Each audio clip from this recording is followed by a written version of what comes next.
everybody, and welcome to a very, very special episode of the Notorious podcast. I have no idea because I'm trying to use Zoom to record this, so what you're seeing, but hopefully you're seeing Scott Brady, our guest for today. And you're also seeing a very special guest who I hope will be a regular contributor. Why don't we start with the potential regular contributor because she's in the next room. For anybody that doesn't know, Sunny is both my wife and an extraordinary industry voice that has been missing for a couple of years for very good reason. Hi, babe. Hi. Want to introduce yourself real quick for anybody that doesn't, because everyone knows, but just in case, you know. Not everyone knows me. My name is Sunny Lake Hahn. I am a recovering broker. It's one of those things you can't shake once you do it.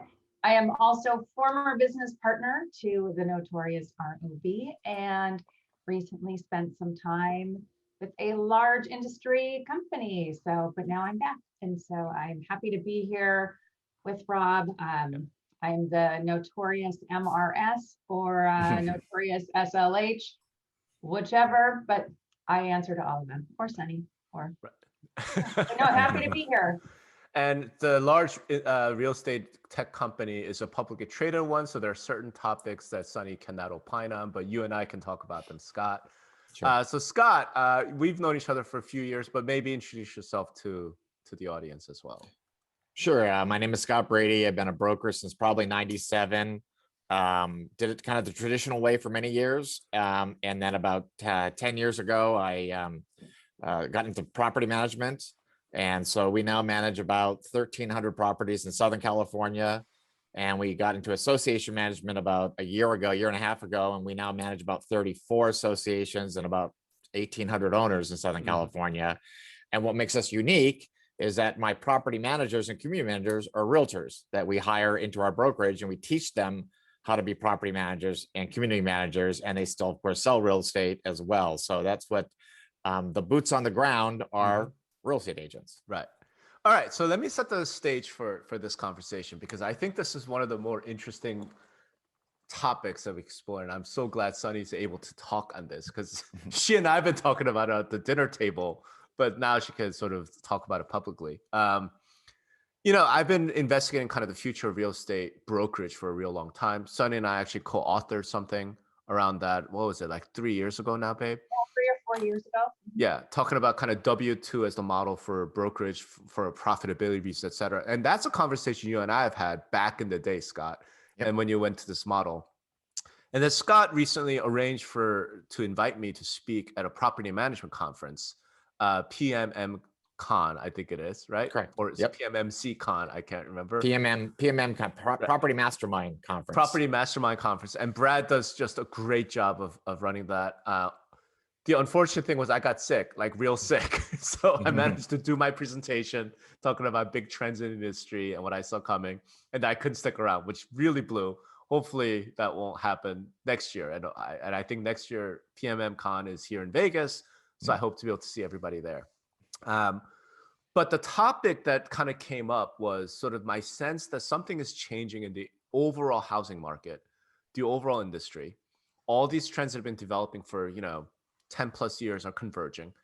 And if I could just repeat real quickly, I think it was just the notion that America as a whole is turning into a bit of a renter nation situation, right?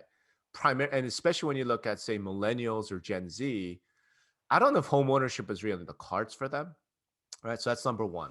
At the same time, we had this trend of brokerages continuing to lose value to agent teams, right? Because they're much more able to control, their people. They're much more able to implement technology. They're much more able to do all those things. And I felt like maybe the conversion of this means that the future of brokerage might be some sort of a horizontally integrated company. And I know that brokerages typically think about that in terms of escrow, title, mortgage. And I really felt like property management really should be a part of that mix, because it leads to this notion of kind of the entire consumer lifecycle journey, right? From the time they leave the parents' house and is a renter, maybe student housing, all the way through to retirement and et cetera. And then, you are actually doing this. You're actually at the frontier of this. So I thought, let's just talk to Scott, kind of really get a sense of, where you see things. So that's the background. Correct. Yep. Floor is yours, Mr. Brady. Tell us Well, about that. yeah, you nailed it. I mean, I got into property management because of the recession. I didn't want to go through that again and not have some source of stable income. So I started as a traditional property management company. I just started finding doors to manage and doing the marketing, and it was a traditional brokerage. We were just, it was another income source for us. And I got to I'll say about 300 or 400 doors. And I started getting leads really far afield, all over the place in Southern California. And I said, well, that doesn't make sense for our little group of 2 property managers, but I still had residual realtors. I was with a brand before and I'd gone independent. And I said, well, if I can manage properties, they can manage properties. Okay, And so you hold on, time it. So Yeah. you had a real estate brokerage Correct. this whole time. Correct. Right? So you set up your brokerage, you started a property management company. Correct. The two are traditional completely way. separate, right? Correct. Okay. Different name, different everything. Okay. And so that's what the genesis of this was. And really what I learned was, is that the property management business is the penny business. And you're just putting a lot of pennies together, make a dollar. And real estate brokers like the dollar business. They like the $1 million listings with the big fat splits with a bunch of realtors. And of course, traditionally, they haven't gotten to property management for a few reasons. The liability issues. In California, you're encouraging an audit from the Department of Real Estate. They don't know what they don't know. It looks like it's just not worth it. And so that's how I got in the business. And what you and I have talked about is what I've learned 10 years ago is that really what we do is monetize everybody we meet. We monetize owners, we monetize investors, we monetize realtors, of course, we monetize tenants, we monetize HOAs now, vendors. So you're just making a little bit of money in a lot of different buckets. That turns out to be a good living. And the other thing what I liked was I was a broker and I had at some point 80 agents. And if a brokerage across the street opened up and they had a better latte maker or God knows a better split or you name it, they'd all march across the street. Independent contractors, you can't control them. Well, with this business model, once they're managing 30 or 40 or 50 doors, they ain't going anywhere. They leave the brokerage. I keep the doors.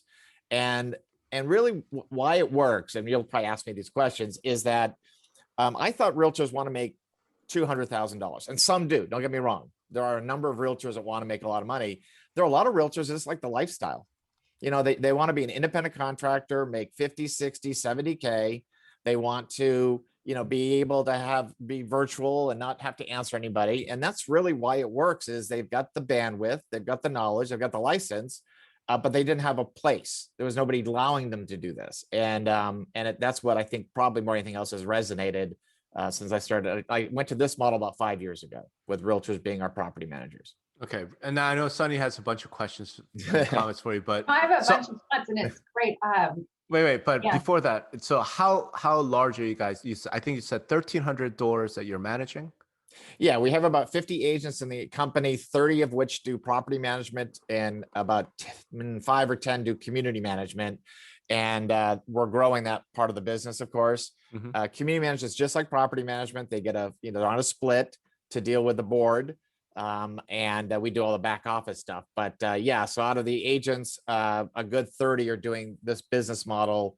And it takes us about, and that's the other interesting about the business model. My job here is to get them doors to manage. So I'm really a marketing department and a lead conversion department. And we'll pick up, just last week, we picked up 50 doors in North LA. And then we sell those doors to the realtors, the property managers, and they own that door. That's their door, and they get the leasing income, and they get a percentage of the base management income. I make really all my money on programs and fees that is retained by the company. But of course, their dream is one day they're going to sell all those doors they manage. If they're managing 30 properties, that's 30 future listings. That's a bunch of leases. So that's kind of that's kind of how it works on functionality. So just the way you're structured, all of your property managers are also doing traditional brokerage. Correct. Yes. Are they W-2? Are they 1099? How do you have them set up? All 1099. And they like that for now. Now, if that changes, I've talked, I can pivot. And just like the mortgage business changed and you have to pay them an hourly wage, I could pay them an hourly wage and deduct it out of their monthly proceeds from their management income. Not hope they close 3 deals this year and not so I'm going to recoup it. So it would be an easy pivot for me if they do take away the 1099 status in California. Okay, cool. Sorry, babe. I just wanted to. Oh, no, it's fine. I have all sorts of questions, but one, well done for pivoting during the recession. Not everyone did, but the ones who did really, I think, found a real sweet spot and a lot of success and built their businesses. So congratulations to you for doing that. And also for seeing the opportunity, because I think that rentals and property management kind of are the redheaded stepchild of real estate. Like, Oh yeah. I mean, we moved to Las Vegas a couple of years ago. We have friends here in town that sell real estate. And I just said, hey, we want to rent the first year, but then we're going to buy. Like, we are going to buy. So can we have someone show us some rentals the first time? The guy was really nice. I don't remember his name. He never called us again. I'm like, I told you we're going to buy.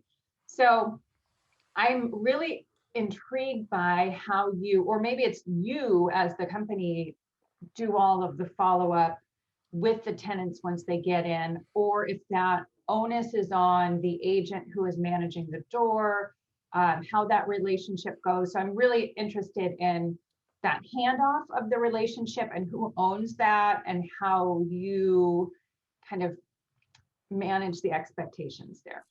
Sure. So we tell all our agents, I only care about really two things: compliance and customer service. So they are the local boots on the ground, and they're dealing with the owners and the tenants. That's their job. Mhm. And the reason why this works is, in a typical property management company, a property manager will manage 150 or 200 properties. And the idea is that the owner is trying to squeeze as much profit out of every door they can. That's really the business model.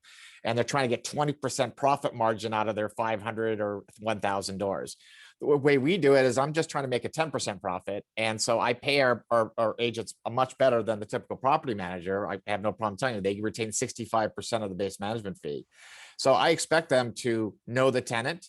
I definitely expect them to, they want to know the owner, because that's the relationship they're trying to nurture so they can sell the property. I think next month we have 5 or 6 closings from properties we manage that they decided to sell and hired us because they had a relationship with those agents.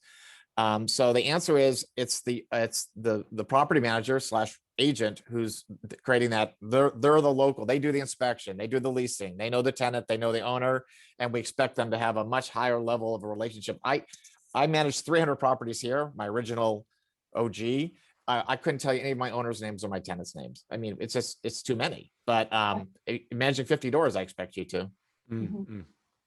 So you put a cap. Oh, I'm sorry, you put a cap on the number of doors they can manage? There's kind of a natural cap. We find they get to 100 doors, they're like, I'm good. So think of that. If you look at what our pricing is, if you're managing 100 doors for me, you're making about $7,000 a month in base income. Wow. That's management income. So that's, you've gotten off the roller coaster income roller coaster. You're doing well. Plus you're probably doing 20 leases. It's another 20K. Plus you're probably selling 3 or 4 of them. That's another, 30, 40K. So at 100, they kind of go, I'm good. I'm feeling good. So generally it's 50 to 100 is what they want to manage. No, that makes a lot of sense. And then you were saying earlier, a lot of agents like the lifestyle, but then some also want to make like $200,000. Mm-hmm. And I don't know if this is your experience or with the realtors that you work with or have worked with in the past, or maybe tried to recruit. But in my experience, I worked with a lot that were like, oh yeah, I did 250 GCI. I'm like, great. What'd you keep? Mm-hmm. And maybe they kept 25%, because as long as checks are rolling in the door, they're not paying attention to what's going out the door. Is that something that you help them with, managing costs and kind of just figuring out where their expenses should be, or what like does and doesn't make sense? So we've had a couple teams approach us, and we partnered with one, and we've had a couple top realtors. It never works out because they value their time too much. If you're managing one property, that's going to take you about an hour a month, and you're making $75, $80. Well, a top producer values their time at $200, $300 an hour. So we find that it's just beneath them. It's just really, I'd just rather go get another $1 million listing and make a quick $30,000 than manage 10 doors in Cudahy. That just doesn't appeal to them. So we look for a specific realtor who's a good person, not a great realtor. By the way, that's a lot of realtors. We have, what do we have? 200,000 realtors in California, of which really, I thought it would be more. I think like 1 in every 6 adults is licensed. Yeah, and the stats in Pacific West Association of Realtors, we have roughly almost 15,000. Half won't do a deal this year. Half won't do a deal. Oh, so and that's not unique to that market. That's everywhere. Yeah, so we look for good people who care about customer service, who like the lifestyle, but have the bandwidth. And bandwidth meaning they close 3 to 5 deals a year. You got plenty of time if you're closing 3 to 5 deals a year to manage 50 properties. Yeah, and maybe they're not great at lead gen, or they haven't been mentored in how to like nurture relationships, but they would be happy to learn. They just haven't had that opportunity yet. But yeah, if you don't know how to go fishing, it's hard to do more. Yeah, and originally on this, I thought, well, gee, I'll give them the tools to get their own doors. Won't do it. They won't spend it. They won't make the effort. So I said, tell you what, I'll spend the money. And the thing about this industry, it's interesting, and I think we've talked about this briefly.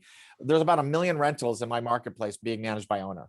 1 million. 70% of all rentals are managed by owner.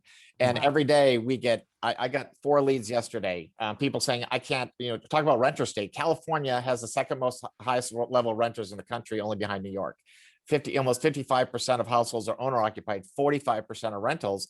And so, there's a huge blue ocean.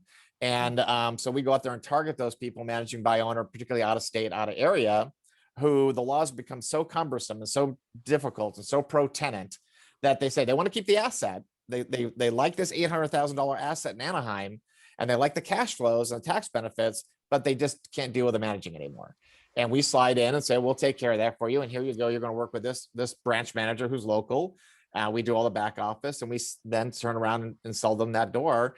And if they leave, I'll buy that door back from that agent. I'll pay them 6 months income for that door. So they're going to come out ahead, even if they pay me 3 months is what we charge them for the door. So it works. It's really a win-win. It's one of the few business models that we find that it's good for me, it's good for them, and it's good for the owners of the property. So before we go, there's so many questions, but one of the questions I know we're going to get from any brokers, any agents that's listening to this, especially brokers, right? What Sunny and I have been obsessed with for the last, since we met, basically. This literally, I think this was one of our first date conversations, right? Because we're total real estate nerds. This is one of the problems. Great first date. Okay. Yeah, this is one of the problems when you meet someone in the industry, right? We were talking about the lack of brokerage profitability. Mm-hmm. And I think in my presentation, I know I've been talking about this for like 5, 6 years, 7 years. The average brokerage in North America makes 3% net profit margin. So when we talked about doing the W-2 model, it's simply because we think you should be able to do much better than that profit margin wise. I kind of feel like if you're not at around 8, 9, 10%, what's the point, right? Yeah. Again, you tell me if you don't want to talk about your own financial models. Our real estate company, real estate company has a 10% profit margin. We always say that the management company pays the bills around here. It covers all the bills, payroll, G&A, everything. And my profit margin, the management company runs 10%. Association management runs 30%. That's very lucrative. And escrow, I think the numbers on escrow in Southern California is 30%. So you take all these different numbers together. Yeah, it's a very, in whatever's working right now, association management is really strong for us. In that business, I don't know if you know where the money is in that business, it's about the bank credits. That's where you make your money in association management. So each line has a different source of revenue, if you will. It's not the obvious line. Real estate, it's escrow. Property management's programs and fees. Residential management and association management's bank credits and escrow charges. But all of those require starting all of those different business lines. I guess the question that people are going to have is, as a brokerage, so forget the property manager, forget all of that. Your core real estate brokerage, buying and selling real estate. You're telling me your profit margin at 10% there? Correct. How are you managing that? Well, everyone wants to know. Yeah, that's going to be the big question. Well, it's first of all, it's arduous finding good people who fit this model. The agents. It's not for every agent. What we find is agents want the money, not a big fan of the work. Want the money though, don't want to do the work. And here's the thing: if you do this business model, you're going to work. You're going to take calls because some guy shitter fell apart at 2 o'clock in the morning on a Sunday. We don't lie to them. You're going to take uncomfortable calls. You're going to evict people. You're going to make tough decisions. You're going to get yelled at. This is what happens in property management, but you're going to get compensated for that. And you're going to be able to stay in this industry for as long as you want. So the margins are there because we find the right people. And there's really no cost. Now I could if I want to be really anal about this, I could, cost accounting and, allocate some cost to real estate. But we really don't have to. So the answer is, and we also run on in Southern California, there's only 2 business models, maybe 3, right? The big teams, big split, or race to the bottom, $300 a transaction. And we're able to charge a nice split here. Everybody's on the same split, which may be too low, but everybody's on a 90-10 split. And so that's how we're able to do that. If you want this business model, that's a split, take it or leave it. Interesting. Okay. So Well, and you're still doing 10% profit margin, so it's working. Yeah, it works. And we don't have a franchise fee. We don't have all that other stuff that comes along with it. And once again, what I've learned is you just can't be greedy. Pigs get fat, hogs get slaughtered. And we want to make a nice margin on 10 business lines rather than trying to make 50% on one business line. Because that's when your margin gets that high, you get a lot of competition, right? Right. Yeah, you get a 30% profit margin, you're going to have a lot of competitors. But if I'm understanding this, if you're in a 90-10 split and you're doing 10% profit margin, you're dropping almost all of the revenues straight to the bottom line in the brokerage? Correct. Yeah, but once again, it's the management company is DBA Real Estate, DBA Association Management, DBA. The only standalone company is escrow. Everything else is under one tax ID, if you will. So all flows to the same place. So it almost feels like the overhead, the staff, management, all of that is coming out of the property management business. Correct. So that your brokerage business is, like I said, if you're a 90-10 split and you're doing 10% profit margin, you have no expenses. Like your company dollar is dropping straight to profit. And you want to be, like I said, we could use some costs, like the receptionist spends 5% of her time on real estate calls, but really, it's just not you don't necessary. need to get Okay, interesting. All right. So this is highly profitable model. And it's also all the agents are virtual. There's no agents in this office. So we actually have 50 agents that work for us. Not one agent ever comes to this office. My agents are from Apple Valley to Temecula. Their office is their cell phone, is their home. Right. And it's kind of a funny thing that COVID helped that. People aren't offended anymore if you say, yeah, your real estate agent is virtual and they're here. They're like, oh, totally okay. So that's part of the reason is that we were just recruited. I talked by another brand, and they wanted me to go recruit agents and bring 20 more agents in the office. I went, yeah, no, I don't want to do that. I've been there, done that. And I just don't like having conversations about real estate with agents. So there is no cost to us, if you will, because there's no agents in this office. That's interesting. Okay. Whereas so many are like, we have this beautiful office. I'm like, nobody wants to go to it. Nobody. Yeah. Well, we're even on property management. We're a virtual property management company, right? So all our community managers and property managers also virtual. I have 2 here because I manage 300 doors here, but we manage almost what number I've got now, almost 3,000 owners and doors, and I have a staff of 8. I don't have a staff of 38 as a typical company would. Okay. So I guess, like that's super efficient with that many doors and 8 staff members. That's crazy efficient. How do you do that? Well, because my agents, their time is cheap. they can, we don't have to. Typically, if I was managing 1,500 doors, I'd have 10 property managers. Instead, I've got 25 real estate agents, right? So they're 1099. I'm to put them on payroll and pay 20% in taxes and give them days off and HR and all that stuff. The appeal is I'm using the 1099 status to really drive the business model. All right. Well, I'm going to pick up on that in the future, but right. I guess one of my biggest questions is it just felt like the property management, like when I think about property management, what little I know about it, right? Versus the real estate kind of mindset. Property management feels to me like it's all about discipline, process, systems. But I go to a conference, a number of very successful owners like yourself talking about systems, process, management. And I'm like, and I think about brokerage, and you see something like that is the one thing you can't get real estate agents to do. So how are you doing that? Option. Well, what drives the systems is your software, right? So there's very robust software both for association management and residential management. That drives the system. That is in itself a system. You can't do this without doing that. There's a very process oriented. And that's really what our job is, to really train them. And what we find is they can go to a class, they can do this. They're managing 5 or 6 stores. They just got to get their feet wet, right? That's how they're gonna learn the business. So it's really one of those industry, and we make it clear to all these agents, this is a get rich slow business. This isn't the get rich quick business. I could get 6 of my buddies, start a brokerage. We get listings first month, and we're profitable on month 3. That's not happening in property management. And that's why most brokerages don't do this. Because if you want to get in the property management business organically, you're gonna have to hire an operations person. Well, that's 6,000. You're gonna hire a salesperson. That's 5,000. You're gonna have to hire a property man, whatever. You're spending $15,000 a month, and you don't have any doors you're managing yet. So most brokers don't understand that you're going to lose money for a year to 2 years until you're profitable. They're like, whoa, whoa, whoa, whoa. That's not how we do it. This is more like a restaurant where it's going to take a year to, maybe 5 years to repay yourself for all your expenses you paid till you're back in, you're profitable.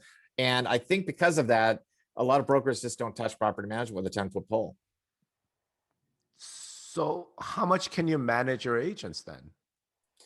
We do it. We have meetings. So I have my son is the manager of the branch managers. So he takes their calls, talks to them, checks compliance, checks the leases, answers all those calls, and that's his job, is to manage the branch managers. But they know real estate, they know leasing, they know how to deal with an owner, they know how to work with customers, a tenant. It's really just teaching them the basics. And then once they manage about 10 or 20 doors, they're good to go. It's the same recurring problem. People do the same stupid things in the shower, right? The tenants do the same stupid things in their leases, and owners make the same ridiculous requests. And it's really knowing basic laws. I hate to say, it's just not brain surgery. Okay. So I guess I'll tackle that point. How are you not in violation of California AB5? In other words, your independent contractors aren't truly independent contractors. Well, you have to take that up with the legislature. That's the realtor's got to carve out on AB5, right? I think there's going to be a day. I think we're going to follow the mortgage industry. I think, and we're going to have to pay an hourly wage. And as you realize, in California, to be an exempt employee, where you're not clocking in, clocking out, I think you got to pay him $55,000. That's what you have to pay an employee. Mm-hmm. And then you've got to add on, of course, your cost, another $5,000. So you're almost $60K. And if you want to pay them hourly, then they got to clock in, clock out, and all that. And that's, what you're talking, certainly $15 an hour. So if that happens, we're in pretty good shape. We've got the workaround. The rest of the industry, I don't think, has that workaround. Interesting. Okay. All right. So let's talk about big picture, Scott. Sure. What do you see happen? So let me put it this way. You've been doing this, I think you said 5 years? With this business, with their agents being property managers, yeah, right. 5 or 5 years. Yeah. Have you seen any real changes in kind of the housing market as a whole, or consumer behavior over those 5 years? At least in California. On the real estate side or on the rental side? Both. I mean, in other words, are you seeing more renters over those 5 years? Oh yeah. Yeah. And home prices are getting higher and higher. Like, what are you seeing? Yeah. For every one home being built for owner occupied, 5 are being rented, right? Or being built for rentals. You're seeing big REITs in the market, of course. You're seeing big investment companies, Blackstone, all these companies getting into place. And really, for private investors, why would you sell a property? It's an inflation hedge. You've got a tax write-off. You get, rents have gone up. Rents are going to skyrocket the next few years. And when they skyrocket, I think you're gonna have more rent control, because tenants gonna say, wait a minute, he increased my rent 10%. I want to cap at inflation or whatever they're gonna try to get by. And I think we'll have statewide rent control for all properties within 5 years. Wow. And it's gonna be so difficult to self-manage. So in Australia, 30% of people self-manage, 70% hire professional property management. I think that's where we're gonna be going. We'll have a shift. I think it's already shifting. There was sort of a lull the last 18 months because of this thing called COVID. Owners like, why would I hire a management company? Tenants not leaving, not going anywhere, maybe not even paying. Now I think you're seeing that part of the business, a huge trend. And by the way, just like association management in California, we have something called Davis Sterling. And that law went through, and every year they make Davis Sterling harder and harder. So it's impossible to self-manage a homeowner association. It's almost impossible. And you can't get paid. So why would you do it anyway? So that industry is totally, I think what happened to association management the last 10 years, it's going to happen. It is happening to residential management. Okay. So let's say I own a house in California, why would I want to rent it out when I know rent controls come in, when I know all these things are happening? Why wouldn't I just sell it and get out and buy it in Texas or, People like having local real estate, People keep real estate in California because of appreciation. So if prices go up in Texas 10%, your home went up 30,000. Prices go up 10% here, your home went up 70,000. There's the tax benefit if you inherit property, that you inherit a lower tax base. That changed if you don't, obviously that just changed this year. I mean, inflation is just that one of the legs on your stool you want to have in your portfolio. Real estate, stocks, your primary residence. So I think it's you know the story. How many people have gotten rich in real estate, right? I don't think anybody regrets keeping real estate. I think everybody regrets selling a piece of real estate over the last 20 years. I know I do. So there's always going to be people who want to rent property, and with rents going up, the margin on rentals 10 years ago was really thin. So you're renting a home for $2,000 and your profit margin was $100. So to hire you, Scott, that's like my entire profit margin. Now with the rents at $3,000 and you refinance, your mortgage is sitting at $1,800. Oh, I've got plenty of room now to hire a property manager. Where before it was a burden. Now it's, here, you take it. My time's too valuable to mess with this thing. Or I just don't want to, because I don't want to be liable for all of the rules and regulations and everything that's changing. Like, I don't want to, I don't want to do that. I mean, I would imagine that that's going to get even more attractive because rules are going to get more restrictive. Laws are going to be harder to navigate. There's going to be a lot more liability on people who self-manage. So I would assume that that's going to just benefit you and your business. Yeah, that trend. And the other big trend is that asset was worth 400,000 15 years ago. It's now worth 800,000. We find with small investors, they care more about the asset than the cash flow. That asset's much more important than the cash flow. Now, big investors, it's all about cash flow. Somebody who's got a 60-unit building, that's all they care about is cash flow. But the small investor, which we target, the people who own 1 or 2 rental properties, what they care about. So we're going to better protect their asset than they could. We're going to keep them out of court. We're going to make sure that there's liability insurance, that they're protected. So I think we're getting hired more and more because the assets become so much more valuable. Now you want to hire somebody to protect that asset. And also in the industry, it used to be an industry of mom and pops, very little resources in the corner of the real estate office, with an old phone. We're seeing big property management companies getting in the space now. There are some big ones out there gobbling up property management companies, and we're seeing the mom and pops get a little bigger. They were once managing 200 or 300 doors, making a pretty good living. Now they're 500 to 1,000 doors, making a much better living. And we've, as an industry, have really adopted technology much more aggressively than real estate, specifically virtual assistants. Any property management company now managing 500 doors will hire a virtual assistant as somebody in Mexico, the Philippines, and we pay them $5 an hour. That's it. So when you call a property management company, you're usually your phone call is going to the Philippines first and then getting routed to the right location. So we've embraced technology, automation, delegation as an industry. And I think our margins have gone from 5 or 10%. There's a company now hitting 20% of profit margins in residential management. Scott, talk to me a little about vendor management, because obviously when people think about property management, you're thinking a lot about, the toilet just went out at 2 o'clock in the morning. Like, how do you do all that? Because that's something that I don't think real estate agents are necessarily, Yeah, well, there's two ways to do it. We're still kind of old school here. One way is, vendors love us because we're going to give them business in good times and bad.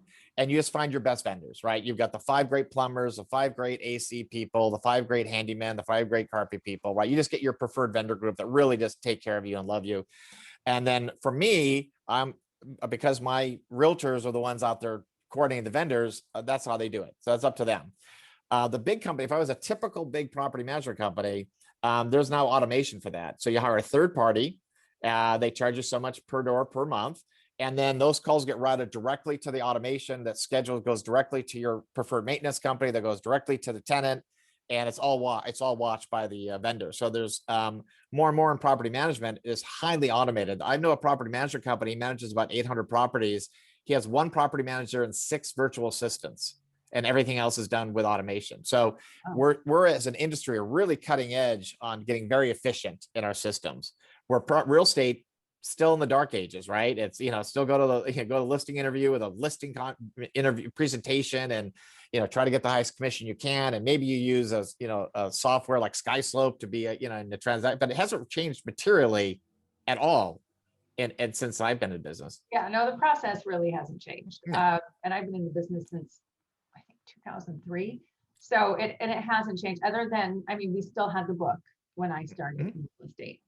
So that's changed, but otherwise, yeah, you still, some agents have an assistant. Yes, teams have gotten bigger, but the actual process for the most part is the same. There are a few really well-run teams that are using VAs, that are automating a lot more, but not a ton. Yeah, they're you're getting your leads. Yeah, you're getting leads from from Zillow and not a magazine. That's different. You know, but I still, in the end, you're having as many conversations about real estate with as many people as possible every single day. That's real estate. There's no mystery to real estate. Property management is a little more difficult because you got to be good at 10 different things. It's marketing, sales, operations, systems, accounting, financials, you know, customer service, all that stuff. So it's more complicated. And I think another reason why a lot of brokers avoid it, because they're not comfortable. And it's not easy. Find someone who's good at all of those things. Correct. And that's why residential management doesn't do association management. When I got into association management, people thought I was nuts. And we had 2 associations a month, you know, because that industry has changed as well. All the big association management companies gobbled up all the mid-sized companies the last 5 years. And now there's nobody in that space. It's either small mom and pops without the resources or the gigantic companies that provide terrible customer service. So we just slotted in that space. Interesting. So I guess one of the things I'm curious about is, all right, the vendor management piece, because as property manager, you're dealing with all these different vendors all the time. Does that help on the real estate side? Not particularly. I mean, we use our vendors when we turn a property or fix. I mean, I want to get into fix and flips again when they make sense, when they pencil, and we've got a bunch of vendors who will love to help us with that. You know, we now with association management, the vendors love us, association management, because there's always something going on with a 200-unit complex built 40 years ago. So we'll leverage those relationships. Of course, we monetize that relationship as well. We have discount programs or markups, and I think we have a free lunch here every other day at the office, as far as I can tell. So yeah, vendors are a really important part of our trade, but they love us because good times or bad, they're going to get calls. Well, I guess what I meant by it is just think about it from a homeowner's perspective, right? In other words, like if you do have somebody that actually sells their home, you know, one of your doors says, hey, you know what, I want to cash out. So now your agents who are also property managers actually sell that home to a buyer. Correct. I mean, God knows, Sunny and I have bought and sold, you know? And if we have a need, I feel like we're not calling our realtor because we don't, you know what I mean? Like, is that different for you guys? No, they definitely use the vendors at hand to do both their properties for sale and their associations or their residential doors. You know, what's nice about this business model that we didn't touch upon is when I started it, one thing I was surprised by is how little purpose realtors had. You know, when I got in the business, Monday was office meeting day, Tuesday was caravan day, Wednesday was some other caravan, Friday was preview day, you know, whatever it might be. There was structure and purpose. You know, look at the business models out there, you know, virtual real estate companies where you have virtual, you know, training on your computer. What property management gave my agents is purpose. You've got something to do on a Monday. If you're managing 50 properties, you got 100 tenants that rely on you, that you promise a vendor would be out there. You've got 50 owners that are making sure you protect their asset, that you put a good tenant in, that you make them abide by the contract. And what we found was it not only gave them income, it gave them purpose. It gave them direction. They've got something to do on a Monday. You know, well, that helps them. I mean, I used to tell my agents or people that I would recruit out of pre-licensing classes. I'm like, you wake up every day unemployed. And so you have to have daily tasks that you do. Like you have to set daily tasks for yourself. But how many people do? How many realtors roll out of bed on Monday and treat it as zero? Well, not zero. Well, not zero, but not many. But I would tell them, like, you guys have to have structure in your day. I mean, I didn't need to be at the office at 7:45 when I was a broker. I didn't need to be there, but I was, because that I knew if I could demonstrate that structure and I could make my day efficient and I could do certain things and model that for them, that was gonna be helpful for them. And I'm like, and these are my office hours. If something is a real emergency, great, that's, you know, I'm available, but I'm also going to build structure into my day to show you how to do it and show you how to efficiently manage your time. But that's the irony. We're in a business that gives you no structure and we expect people to be structured. Yeah. You know, I do have W-2 employees. If they don't show up at 8:30, they better have a doctor's note, you know, that I expect them to be here and work while they're here and be productive. But in real estate, we're in an industry that we require nothing of an agent other than close a few deals, please, so I can get some split out of you. And most human beings don't have the intestinal fortitude, sorry, to create their day and be productive every hour of the day.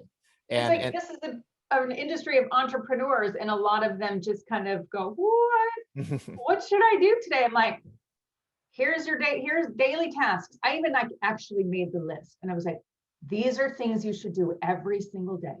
Build these things into your calendar every single day. But will they do it, and will they do it well? And the answer is 95% won't do it, and another 2% won't do it well. So, and the ones that do, by the way, in this industry, God bless them. You can make a lot of money and you can have a great lifestyle if you actually do work and you actually are willing to put in the time. But nothing works unless you do. Yeah, but you and I both know that's the irony is I do seminars. This is how I recruit agents. I'll be doing one next week.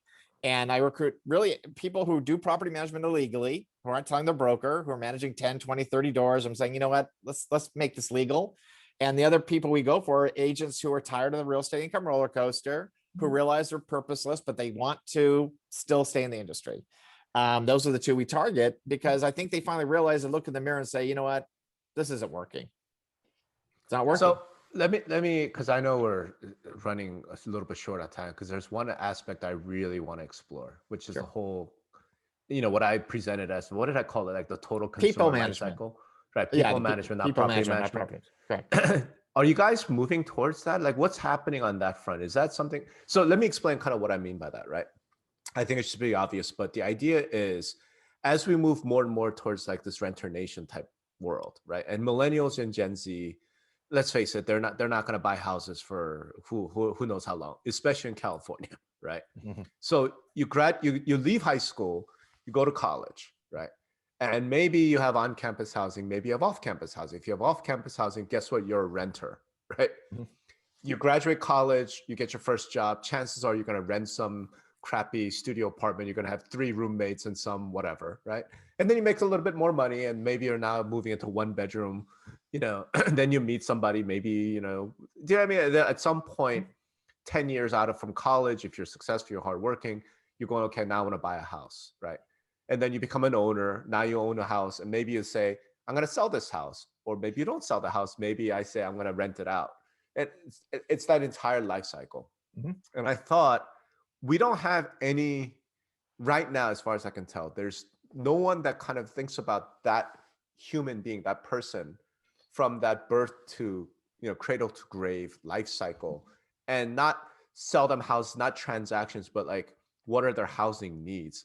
And I thought you guys at the PMM conference was like, yeah, maybe that is the future. Like, talk to me about that. Like, are you guys making progress towards that? What needs to happen? So we are. So good lead in, by the way. Thank you. We started a company about 6 months ago called Tenant Boost. So what we do for every lease listing we get, and now that we're doing this nationwide, we're in Utah, we're in South Carolina, we'll be in Texas next, that when we have a lease, we'll get about 30 leads, right? Now I'm interested in the lease.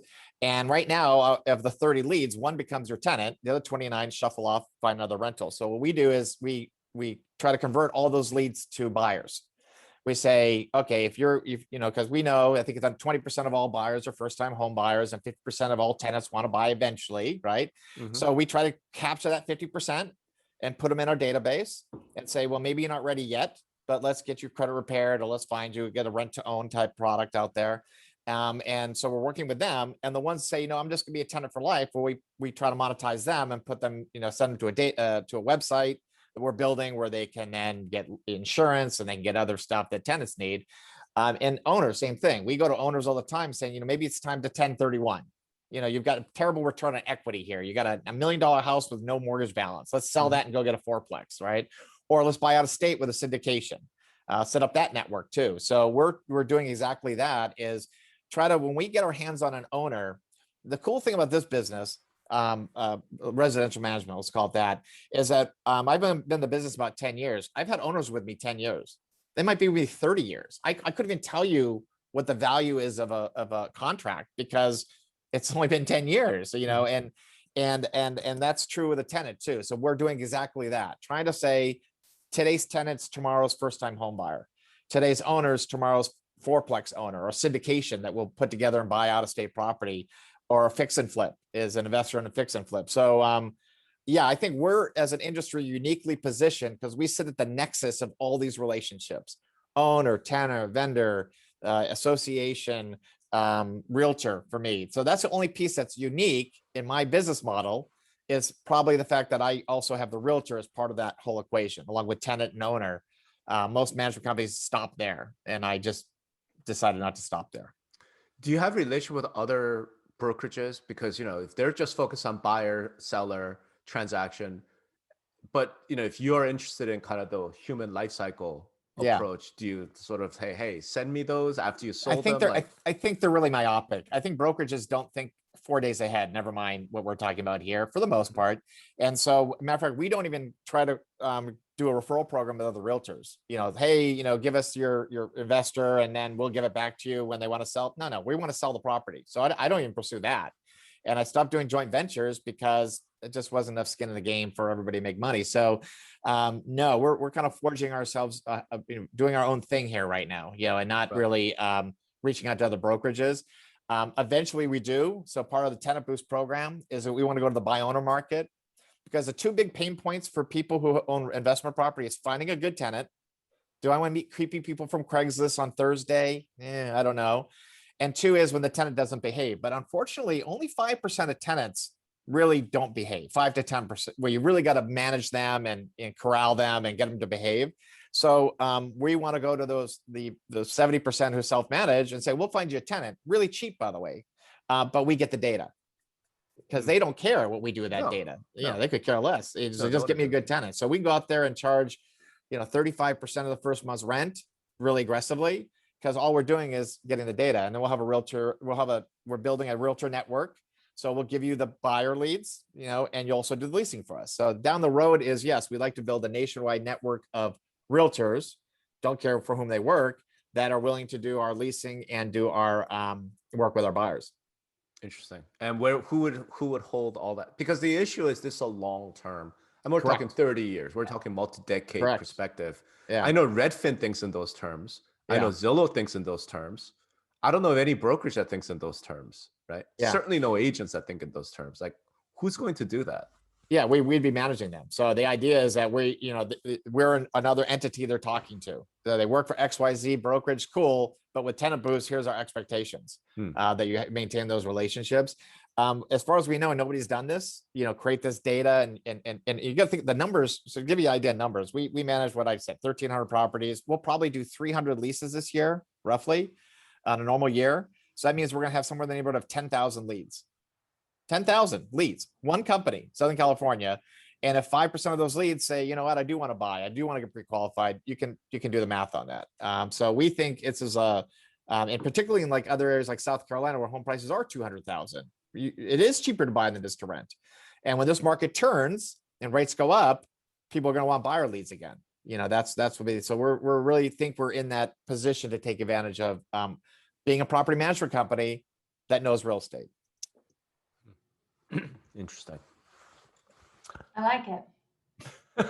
So, and nobody does it. That's the thing. I talked to Rob that here I am doing this, and it took me a while to figure it out. I'm not going to lie to you. It didn't come overnight. It's been a 10-year process.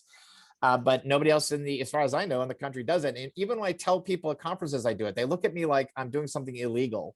Like, can he do that? Is that legal? It's strange. So either I'm doing something that's amazingly good, or I'm doing something that's just horribly wrong. But nobody's coming streaking in the quad with me so far. So, babe, let me ask you. I mean, we've obviously been thinking about the future of real estate brokerage for a real long time. I mean, is this the future? Is this not the future? What's your take on it? If we were to write that paper today, what would we write? I mean, I still like the employee model. I'm going to say I'm still a fan of that. I like the employee model. I like the control that there is. I like the customer experience that you can actually, the expectation that you can create for that customer by saying, hey, these are the systems and processes that all of our agents follow. But I do think that there has been historically a huge missed opportunity with property management.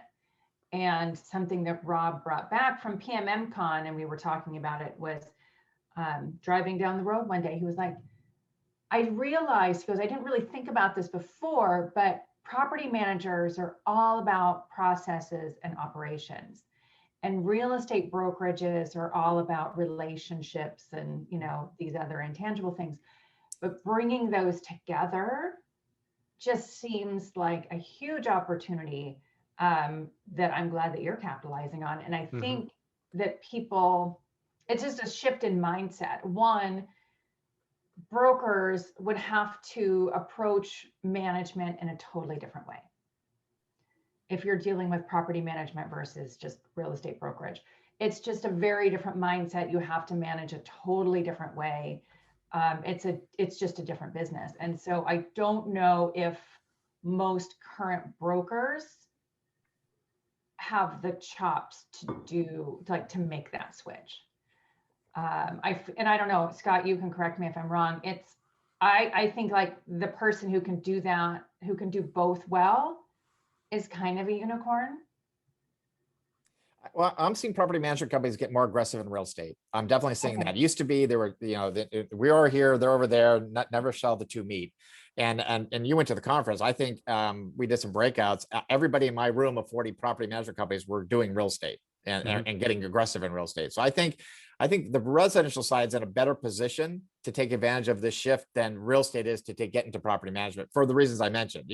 I don't see brokers willing to lose money. Now, if they could buy a property management company, maybe, but it's not cheap. You know, you can get real estate companies for pennies on the dollar now. Property management companies are selling for 1, 2, 3 times their gross revenue. I think the residential is in a better position because it's easy to get into real estate, hard to get into property management. They're not equally, you know, equally difficult, if you will. Right. Yeah, and association management, same thing. Like on the residential brokerage, like real estate brokerage sales side, I feel like those brokers, those managers don't necessarily have the operational chops to get into property management. So yes, it could go the other way more easily, but I feel like going in from the sales side into property management is a completely different skill set. And I don't know if a majority of the current brokers across the country. So what does it take? What does it take then to kind of do this sort of, you know, shift, right? This paradigm shift. Does it take, because Scott, you mentioned there are these very large property management companies that are buying up property managers. Does it take one of those guys coming in and buying a very large brokerage and converting? Like, what does that take for that? I think it's going to take, I think the answer is not the property management side. The big ones aren't going to do that. It's really, I think it's real estate. It has got to realize it may be uncomfortable. It may not be enjoyable, but this is the future, you know, that monetizing the relationship with these tenants and owners and, you know, and, you know, I guess because it was never done, but I'm happy to share it with people. I go to conferences and I say, it's what I do. It's a mind, it's a shift of mindset, I believe, that they're gonna have to make. And it's just unsexy. Nobody likes to talk about the unsexy work that goes into real estate. And there's a whole lot of unsexy work that goes into property management. Correct. I mean, there's a lot of unsexy work that goes into selling, buying and selling real estate too, but the property management is a little bit more intense on that, I think. And that's the part that people don't necessarily like to talk about. They like to talk about the unlimited income potential and all of the flexibility and creating your own hours and being an entrepreneur, but they don't talk about all of the little bits and pieces that go into it. Well, and real estate is really transactional. I still sell real estate. I'll sell 20 homes this year. And, you know, you have a relationship with an owner for nowadays about 30 to 60 days, right? It's like, well, let's go, goodbye. Nice knowing you. Commission check cleared. I'll see you again in 5 to 10 years. Property management is relational. You're going to know this owner for 5 or 10 years. You're going to be held accountable. You know, you're protecting their asset. And I think in a sense, that's a change in mindset, right? It's just not transactional and they move on. You're in a relationship. So that's because again, I think I could spend 3 hours talking to you, but I'm trying to be respectful of your time, Scott, because you know, you got things to do. But let me ask you one. I really don't today, but okay. Oh, well, good. And then we'll keep going for as long as possible. Let me ask you about the MLS and property management. Do you see any opportunities for, you know, the MLSs to get involved in this space? In what way? I know that, you know, so property management companies have really decided, for the most part, I won't speak about all companies, that we offer a pittance of commission and we use the MLS to advertise our properties. Now, Zillow's gotten in our game a little bit. Some people are paying that fee, $1.50 a day. Others are going to, realtor.com to get around it, whatever. I think Zillow, eventually, who cares? We'll use the best source to get our properties rented. We use the MLS and the management side to just market our properties. I don't know where MLS would be elsewhere on the residential side. The thing that I'm wondering about is, because of property management where you sit, right? Mm-hmm. You know a ton about tenants. Mm-hmm. You know a ton about the property. And what I keep going back to, and I mentioned this at the conferences, I came into real estate out of commercial real estate. Mm-hmm. And my mentor in commercial real estate would tell me all the time, hey man, commercial property management is a loss leader, right? Mm-hmm. But you do it so that you know the property and control the property, right? Correct. Because you know everything there's to know about a building, its cash flows, its tenants, its history, what sort of maintenance issues it has, whatever. You just know everything about a property. If you're going to manage that property, then that ultimately leads to total control over the asset, right? Mm-hmm. Like the seller is going, like the owner is going to say, okay, fine, exchange it for me, sell it for me. None of that data is captured anywhere from what I can tell. Yeah, I agree. Right? Whereas you guys have that data, and I think you have it in your systems. Yeah. Like, but the MLS doesn't care. Yeah, right, but the MLS doesn't care. They're like, it's rental, we don't care. It's sort of that thing. Particularly with vendor automation. These standalone vendors, there's a few of them. They collect all that data, breakdowns of dishwashers and all the rest. They have all that data. And they have it in their database. That's correct. Yeah. Do you think they would share it if there's any value? I think so. I think if there's money in it, monetize that data. Sure. They're collecting it. Absolutely. Interesting. All right. That, like I said, it's a high level, wide ranging thing, Yeah. All right. So let me try to close this out by asking you this. So 10 years out, right? So year 2031, what does this industry look like? It's always that good. I always thought the future would change faster than it ever has. I was in mortgage lending in the 90s. I thought, who needs a loan agent? This is all going to be automated, and who's going to go online? I mean, 3%, 3%, right? That didn't change. We still have loan agents. So I don't know. I think it doesn't happen as quick as we think it is. I think it's going to take a fundamental shift by the legislature. Getting rid of AB5 would be one thing in the next, economic crisis. It could be, I think buyers, if they get rid of buyer side, that would have a fundamental shift in the real estate side of things, right? If they, you're just paying a listing agent, that would, I think, shift our industry pretty radically. My thing is, at this age, I'm really old, if you didn't know. At this age, if I wasn't a little wiser, then shame on me. So I'm just preparing for any future. That's what my job is to go out there and make sure I'm in the right, the right buckets, if you will, so that whatever happens, I'm in good shape. I mean, that recession took me by surprise, which it shouldn't have, and it did. The next recession, I want to enjoy. I want to make money and you built something from the last one. And again, a lot of people didn't. A lot of people just crawled into a hole and never came out. Yeah. They still have their licenses and they still do real estate, but my gosh, some people never recovered. And then you came out and you're like, well, to hell with this. I'm going to control my own destiny and I'm going to build something here that's going to be sustainable. So you won. Yeah, you don't have to be the condo king. We get in this business and we get really myopic. Hey, go farm that condo. That's what you do. You're the condo king or condo queen.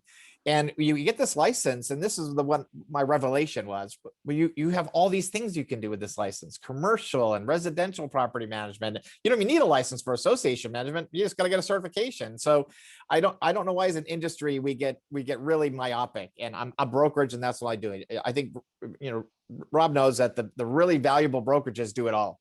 They do escrow, title, mortgage, property management, real estate. And I think as an industry, we've got to wake up to that. That's our opportunity, is to do more with this license and monetize every aspect you can get your little fingers on. And I think, the only thing I'm just not aware of the really valuable brokerages that they do escrow, they do title, they do mortgage, they do insurance, they don't do property management. Right. I think it was Hannah that sold that. I was heard through at a conference that they sold for the number they did because they had a big management company. And that was in Pennsylvania, or wherever. I thought that was the last one I heard. I think they're the last of the big real estate companies that do property but management. Like Home Services doesn't have property management. Realogy doesn't have property management. Compass doesn't do property management. Like a lot of the brokerages don't do property management because it's a pain in the ass. Yep. It's perceived as real low margin business. To your point, it's a lot of pennies, right? And they want dollars. And yet when I think about kind of the evolution of society as a whole and evolution of the economy, I just feel like, I guess, you know, in my perspective, 10 years from now, I think we see a giant conglomerate that does property management, that does all of it, including property management. Yeah. Not necessarily because of dollars or whatever, but because if you don't have the client, if you don't have the human being from cradle to grave, somebody will. That's how I look at it. Like Zillow, Redfin, I'm convinced that the big tech guys do have that vision, right? Yep. They do think about, we need to track this person for the next 30 And years. get them into the ecosystem. Correct. And then keep them in the ecosystem. Correct. Because the smart players in the space know that agents are terrible. I mean, Lee Brown, I think, said years ago, there's millions of milk cartons with realtors' name or pictures on the back, because once they sell a house, their client never sees them again. Yeah. It's like, my realtor's missing. But yeah, I mean, so there is a huge opportunity for smart people in the space, or not in the space yet, but coming in, to say, okay, where are the opportunities? Oh, actually following up with people forever and ever and ever. Great. Let's seize that opportunity and do something with it. Yeah, is the blue ocean the condo king in Anaheim? I don't think so. I mean, I think it's a 70% self-managed. Here's the one thing I've learned recently with all the businesses I have, is that there's a saying that bankruptcy happens slowly, then suddenly, and success happens slowly, almost incrementally, and then quickly. And you've got to be patient. You got to think long term. You've got to care about your customers. You got to care. You actually got to care about right. You got to care about your owners and your employees. You have to give a shit about people. What are you talking about? And the real brokers like, what? I got to care about whom? I mean, I care about the agents because that's my money. That's the money pot. You got to care about your tenants. You got to care about your vendors. You got to care about your owners. You got to care about your boards. And if we do that as an industry, the world's our oyster. I mean, we are sitting at this great opportunity. But I feel like I'm sometimes just yelling into the wind. You know, people just don't want to hear it or accept them, and that's fine. It's more business for us. Yeah, and that's why I want to speak with you, because I feel like I've been yelling into the wind, but you're actually doing it. And I think this industry prefers to see rather than to listen. Like they want to see this in action. They want to see it, and I think you're the example of it. So. Awesome. Hey, Scott, thank you so much for your time. Right. If people want to reach out, find out, you know, where do they find you? How could they get a hold of you? I'm very good about emailing back. I'll do my private email, not the business one. That's my name, Scott Brady. And I made a terrible decision. I used my birth year. So Scott Brady 1963 at Gmail. So I can't escape my age now. It was a great idea 15 years ago, you know. I was 43.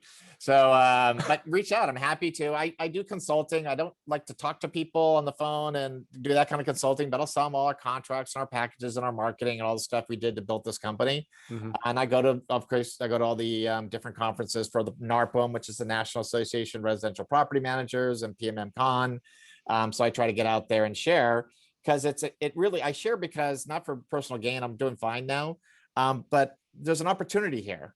And there's an opportunity for us as an industry to build relationships with our agents and with our owners and our tenants and our vendors and our all these people that in our lives that we just slip through our fingers right now. And we don't really do that. And if I can somehow, I'm only gonna be in this business, 10, 12 more years, but I want somebody to come after me. I don't want this concept to just, be with just me. There's a lot of business out there for people who do it right.